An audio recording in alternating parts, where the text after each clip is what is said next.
Bismillahirrahmanirrahim. Assalamualaikum warahmatullahi wabarakatuh.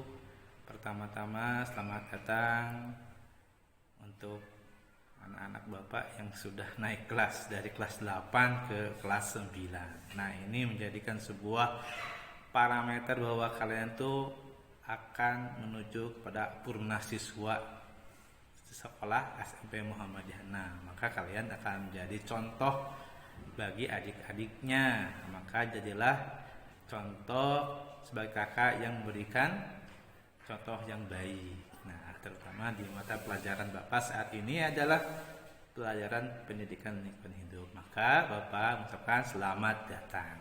Nah, saat ini kita mungkin permasalahan metode pembelajaran sehingga kalian pun kangen dengan sekolah, kangen dengan teman-teman, kangen dengan guru-guru, termasuk kangen dengan Bapak mungkin ya. Alhamdulillah kalau mungkin kangen. Nah, ini kita pelipurnya penggantinya adalah dengan cara metode pembelajaran jarak jauh atau daring. Nah, saat ini materi yang akan disajikan tentang pembelajaran untuk kelas 9 termasuk salah satunya adalah tentang mitigasi, yaitu mitigasi tentang tanda-tanda bencana alam. Ini sangat perlu karena sangat diperlukan untuk kebutuhan kita, karena kita harus tahu tanda-tanda alam di alam kita semuanya, sehingga kita bisa menyelamatkan diri sendiri dan bisa menyelamatkan keluarga yang lainnya. Maka video ini silahkan kalian perhatikan, amati dan pahami. Nah, untuk itu silahkan selamat belajar dan memperhatikan video yang Bapak sudah buat ya. Silahkan diperhatikan.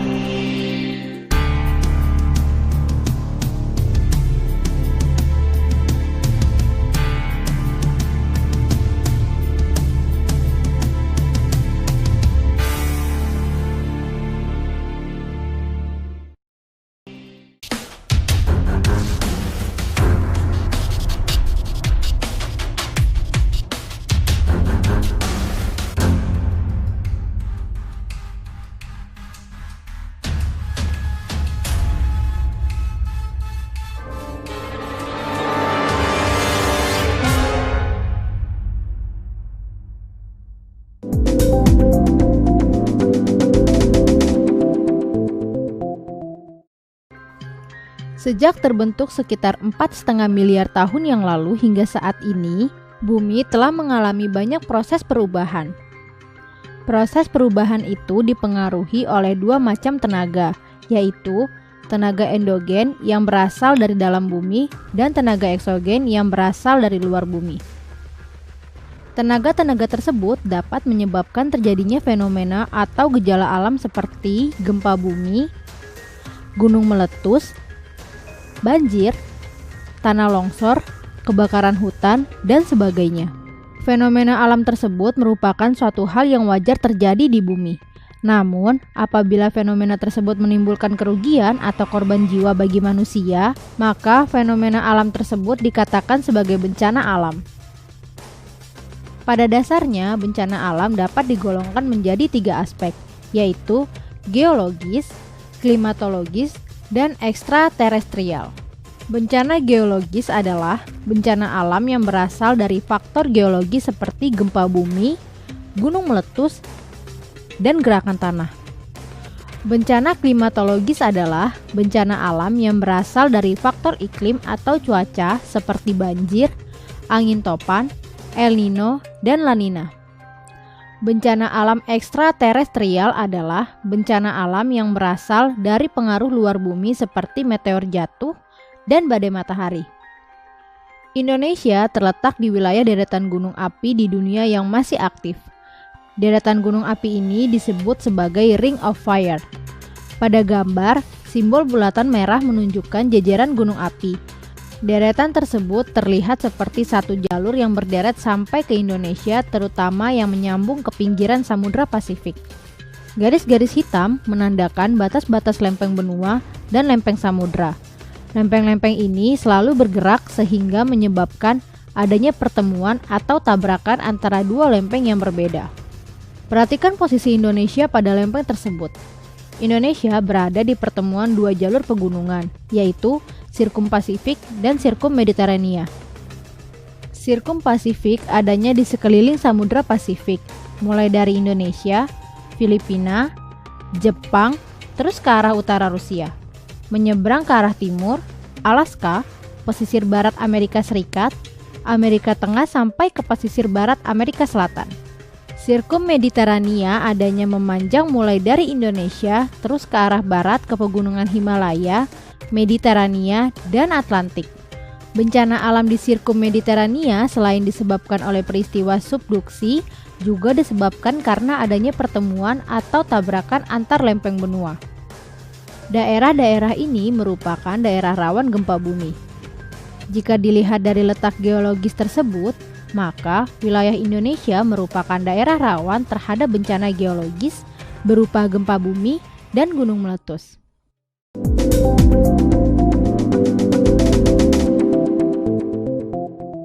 Wilayah Indonesia merupakan wilayah yang sangat rawan terhadap bencana alam, khususnya gunung meletus, gempa bumi, dan banjir. Berdasarkan data dari Badan Nasional Penanggulangan Bencana atau BNPB, sejak tahun 1815 sampai 2014, wilayah yang tercatat sering dilanda bencana alam adalah daerah Pulau Jawa. Sedangkan daerah yang paling rendah terjadinya bencana alam adalah daerah Pulau Kalimantan dan Pulau Papua. Secara geologis, Pulau Kalimantan jarang terjadi bencana, sedangkan untuk Pulau Papua lebih rawan terhadap bencana alam. Tetapi karena di wilayah Papua jumlah dan kepadatan penduduknya rendah, maka jumlah manusia yang dirugikan dari suatu fenomena alam menjadi sedikit.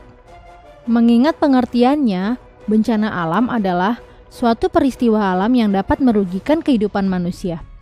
Dari data statistik BNPB, jenis bencana alam yang paling sering terjadi dan menimbulkan korban banyak adalah banjir, disusul dengan angin kencang, tanah longsor, gempa bumi, dan gunung meletus. Meski persentase kejadian gunung meletus dan gempa bumi tidak sebesar banjir, namun dampak yang diakibatkannya sangat besar dan merugikan kehidupan manusia. Bencana alam memang sangat sulit untuk dihindari, akan tetapi kita dapat melakukan upaya untuk mengurangi risiko yang ditimbulkan. Upaya tersebut disebut dengan mitigasi bencana alam. Mitigasi bencana gunung meletus. Di Indonesia banyak sekali terdapat gunung berapi aktif. Hal ini menimbulkan kerawanan terhadap bencana gunung meletus yang dapat mengancam kehidupan manusia. Oleh karena itu, kita mesti mewaspadainya. Namun, tidak semua gunung berapi aktif dapat langsung menimbulkan letusan yang dahsyat. Ada beberapa tingkat kegiatan atau aktivitas gunung berapi yang perlu kita ketahui dan waspadai sesuai dengan tingkatannya, yaitu aktif normal, waspada, siaga, dan awas. Apabila kita hidup di daerah rawan bencana gunung meletus, maka kita perlu melakukan langkah-langkah sebagai berikut. Cari tahu tentang sistem pengamanan di komunitas daerah masing-masing, serta bagan alur keadaan darurat. Waspadai mengenai bahaya yang menyertai letusan gunung api, yaitu lahar dan banjir bandang, longsor dan hujan batu, gempa bumi, hujan abu, hujan asam, dan tsunami. Lakukan rencana evakuasi. Buatlah persediaan perlengkapan darurat. Hubungi pihak-pihak yang berwenang mengenai penanggulangan bencana. Bagaimana apabila kita mengalami langsung terjadinya letusan gunung berapi? Langkah-langkah apa saja yang mesti kita lakukan? Ikuti perintah pengungsian yang diperintahkan oleh yang berwenang. Hindari melewati searah dengan arah angin dan sungai-sungai yang berhulu di puncak gunung yang sedang meletus. Apabila terjebak di dalam ruangan atau rumah, pertama, tutup seluruh jendela, pintu-pintu masuk, dan lubang atau keran. Kedua, letakkan seluruh mesin ke dalam garasi atau tempat yang tertutup. Ketiga, bawa binatang atau hewan peliharaan lainnya ke dalam ruang yang terlindung. Apabila berada di ruang terbuka, cari ruang perlindungan. Apabila terjadi hujan batu, lindungi kepala dengan posisi melingkar seperti bola. Apabila terjebak dekat suatu aliran, hati-hati terhadap adanya aliran lahar dan carilah tempat yang lebih tinggi dan aman. Lindungi diri Anda dari hujan. Kenakan pakaian kemeja lengan panjang dan celana. Gunakan kacamata untuk melindungi mata Anda. Gunakan masker debu atau gunakan kain atau sapu tangan untuk melindungi pernapasan Anda. Matikan mesin mobil atau kendaraan lainnya kalau mendengar adanya aliran lahar. Hindari daerah bahaya yang telah ditetapkan oleh pemerintah atau lembaga yang berwenang atau lihat peta daerah bahaya gunung api. Dengarkan berita dari radio atau televisi mengenai situasi terakhir bahaya letusan gunung api. Selanjutnya, langkah-langkah apa yang mesti kita lakukan apabila gunung berapi telah meletus? Apabila mungkin, hindari daerah-daerah zona hujan abu. Apabila berada di luar ruangan, tutup mulut dan hidung Anda. Debu gunung api dapat mengiritasi sistem pernapasan Anda. Gunakan kacamata untuk melindungi mata Anda. Lindungi kulit Anda dari iritasi akibat debu gunung api. Bersihkan atap dari hujan debu gunung api. Hujan debu yang menutupi atap sangat berat dan dapat mengakibatkan runtuhnya atap bangunan. Hati-hati ketika bekerja di atap bangunan rumah. Hindari mengendarai kendaraan di daerah hujan abu yang lebat. Mengendarai kendaraan mengakibatkan debu tersedot dan dapat merusak mesin kendaraan tersebut. Tinggallah di dalam rumah sampai keadaan dinyatakan aman di luar rumah. Ingat untuk membantu tetangga yang mungkin membutuhkan pertolongan seperti orang tua, orang yang cacat fisik, anak-anak yang tidak memiliki orang tua, dan sebagainya.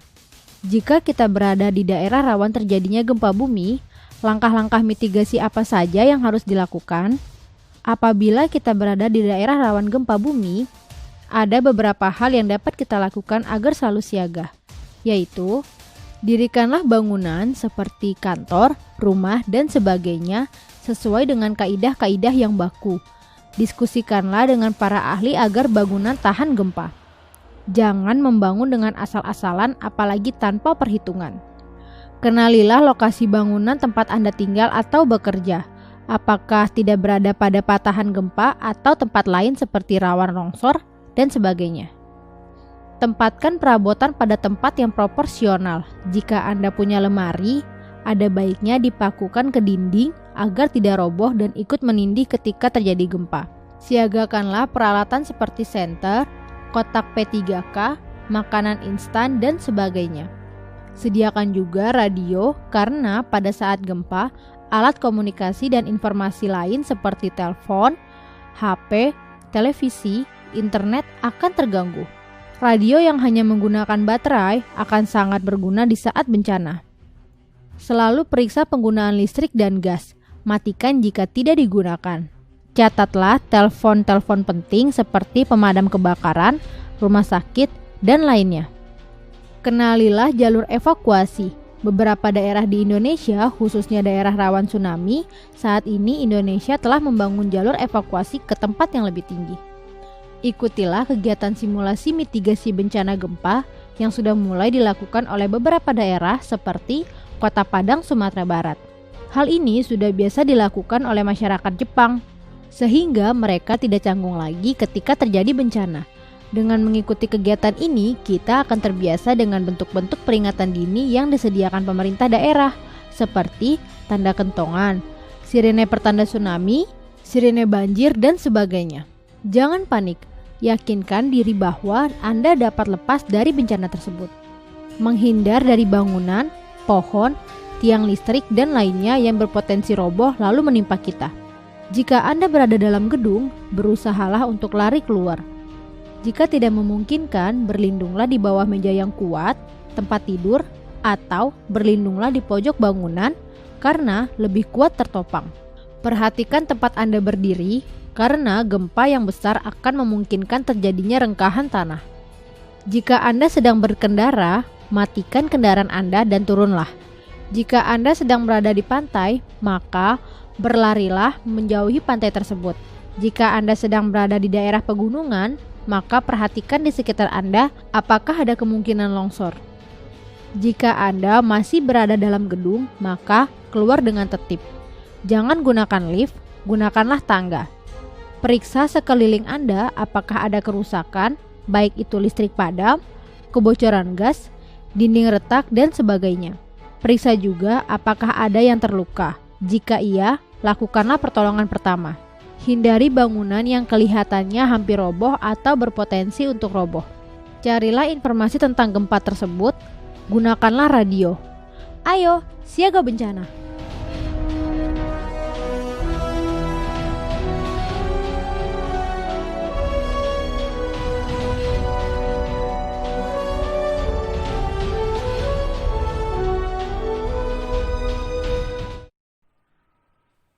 Demikian tadi video yang kalian perhatikan bagaimana mitigasi atau melihat tanda-tanda bencana alam, apakah banjir, gempa bumi, gunung meletus dan sebagainya. Jadikanlah materi ini sebagai bahan bekal untuk kita semua ya, bisa di sekolah, bisa di rumah juga gitu. Sehingga apa yang kalian pelajari bisa diamalkan, dipraktekkan dalam kehidupan sehari-hari. Itulah sebenarnya esensi atau fungsinya kita belajar sebuah pelajaran atau ilmu, terutama ilmu pendidikan lingkungan hidup. Sehingga silahkan kalian sudah mempelajarinya, tinggal tugasnya itu yaitu kalian silakan hasil pengamatan, hasil penyimakan video tadi kalian buat rangkuman.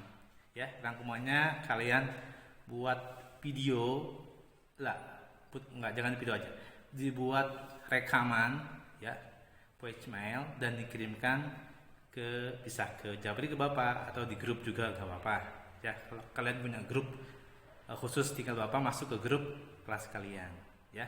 Tapi poinnya nanti hasil tugasnya itu menjadi sebuah absensi, bahwasanya kalian mengikuti kegiatan belajar mengajar.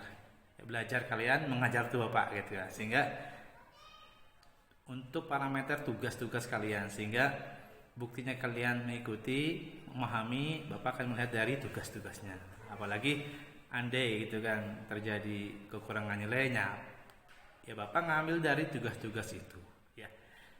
Ya, sekian itu aja yang Bapak sampaikan. Mohon maaf kalau ada kekurangan dalam sebuah pembuatan atau penyampaian. Nah, tentunya kebenaran hanya datang dari Allah dan salahnya datang dari Bapak itu sendiri. Ya, sekian mata pelajaran PLA hari ini dalam PJJ untuk kelas 9. Kita tutup materi dengan hamdalah bersama-sama. Alhamdulillahirabbil alamin.